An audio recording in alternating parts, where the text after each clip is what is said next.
साथियों नमस्कार। धर्म चाहे कोई भी हो, मार्ग कोई भी अपनाया जाए, किंतु पूजा सदैव शक्ति की ही होती है। आज हम इसी विषय पर आपके साथ वार्ता करेंगे। ब्रह्मांड क्या है? विज्ञान के अनुसार अंतरिक्ष व उसकी अंतर्वस्तु को ही ब्रह्मांड कहते हैं। इसमें सभी ग्रह, तारे, आकाश गंगाएं एवं सारा पदार्थ और सारी ऊर्जा सम्मिलित है। इस प्रकार ब्रह्मांड के दो रूप जाने जाते हैं, एक भौतिक स्वरूप और दूसरा आध्यात्मिक स्वरूप। भौतिक स्वरूप वह है जो हमें प्रत्यक्ष रूप से अपनी आंखों से दिखाई देता है, कानों से सुनाई पड़ता है, नाक से गंध का बोध कराता है, जिह्वा से स्वाद का बोध कराता है। भौतिक जगत ब्रह्मांड में उपस्थित वस्तुओं का प्रकटीकरण है। ब्रह्मांड में स्थित जड़ या चेतन पदार्थ जो हमारी दृष्टि के सम्मुख होते हैं, उन्हें उसी रूप में स्वीकार कर मनुष्य अपने भौतिक शरीर की सुविधाओं हेतु प्रयोग करता है। अब बात आती है आध्यात्मिक जगत की। आध्यात्म भौतिकता को स्वीकार तो करता है, किंतु यह मानता है कि ब्रह्मांड में भौतिक तत्वों का सृजन किसी परम शक्ति के माध्यम से ही हुआ है और वही परम शक्ति समूचे ब्रह्मांड का संचालन कर रही है। वह परम शक्ति, वह परम सत्ता जिसे हम परमात्मा का नाम देते हैं, उनकी क्रियाशीलता ही यह प्रकृति है। चाहे धर्म कोई भी हो, मार्ग चाहे कोई भी अपनाया जाए, परंतु पूजा शक्ति की ही होती है। यह शक्ति परम सत्ता यानी परमात्मा का ही पर्याय है। अब प्रश्न उठता है कि परम सत्ता की पहचान किस प्रकार से संभव है? आडंबर युक्त पूजा पद्धतियों से परमात्मा का दर्शन नहीं किया जा सकता। निर्गुण और सगुण भक्ति शाखाओं से भी परम सत्ता का दर्शन संभव नहीं है। हम आस्तिक एवं नास्तिक आस्थाओं में उलझकर तर्क कुतर्क करते रहते हैं, जबकि शांतिपूर्ण वातावरण में स्थिर होकर चिंतन मनन करने से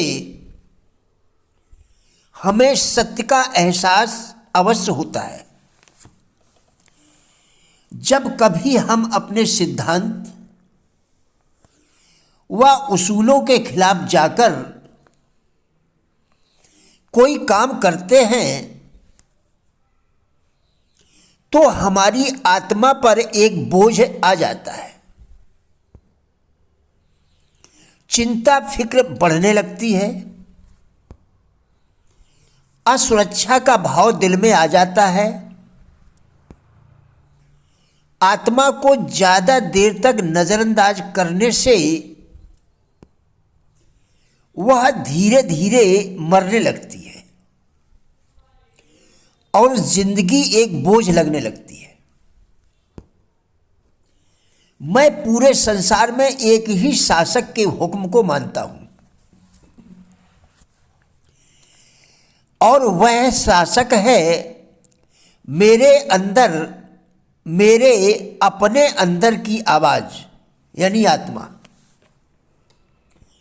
डर खतरे का सामना होने पर पैदा हुई एक स्वाभाविक शक्ति है। डर आग के समान है, यदि वह काबू में है तो उपयोगी है और यदि काबू से बाहर है तो वह विनाशकारी हो सकता है। लगातार डर में जीने की स्थिति से जीवन का असल मकसद खो जाता है। वास्तविक और काल्पनिक डर हमारे सोचने के ढंग से ही उपजते हैं और हमारे व्यक्तित्व को नुकसान पहुंचा सकते हैं। एक सम्मानित व्यक्ति अवलेख प्रतिष्ठित व्यक्ति वह है जो बहादुर तो है पर निर्दय या अत्याचारी नहीं, विनम्र तो है पर माफी मांगने वाला नहीं, दृढ़ विश्वासी है पर घमंडी नहीं, स्वाभिमानी है पर अभिमानी नहीं, नरम दिल तो है पर कामचोर नहीं, नरम दिल तो है पर कमजोर नहीं, मजबूत तो है पर असभ्य नहीं, दृढ़ तो है पर अड़ियल नहीं, शांत है लेकिन ठंडा नहीं, जिंदगी से प्यार भी करता है पर मरने को भी तैयार रहता है, आत्मिक तौर से संतुष्ट है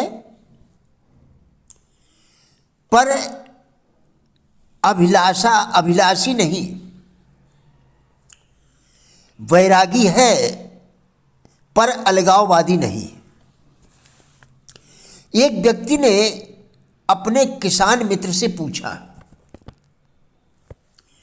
कि आप जिंदगी में इतनी मुश्किलें एवं बाधाओं का सामना होने के बावजूद खुश कैसे रह लेते हैं? किसान ने उत्तर दिया, यह कोई मुश्किल बात नहीं है, बस तुम्हें यह सीखने की जरूरत है कि जो बदला नहीं जा सकता उसे कैसे स्वीकार करें। प्रिय साथियों, राजेंद्र मल्हाटिया यूट्यूब चैनल के सभी वीडियोस एक अच्छी जिंदगी जीने के लिए अत्यंत ही उपयोगी है। हमारा विश्वास है कि इस चैनल के सभी वीडियोस आपको जरूर अच्छे लगेंगे। कृपया चैनल को सब्सक्राइब करें जिससे इसी प्रकार के और भी वीडियोस आप लगातार देखकर अपने विचारों में परिवर्तन कर सकें। वीडियोस को लाइक एवं शेयर करके कृपया हमारे फेसबुक पेज गुड लाइफ को भी फॉलो करें, जिसका लिंक वीडियो के डिस्क्रिप्शन में दिया गया है। कृपया हमारा भी उत्साह बढ़ाएं। धन्यवाद।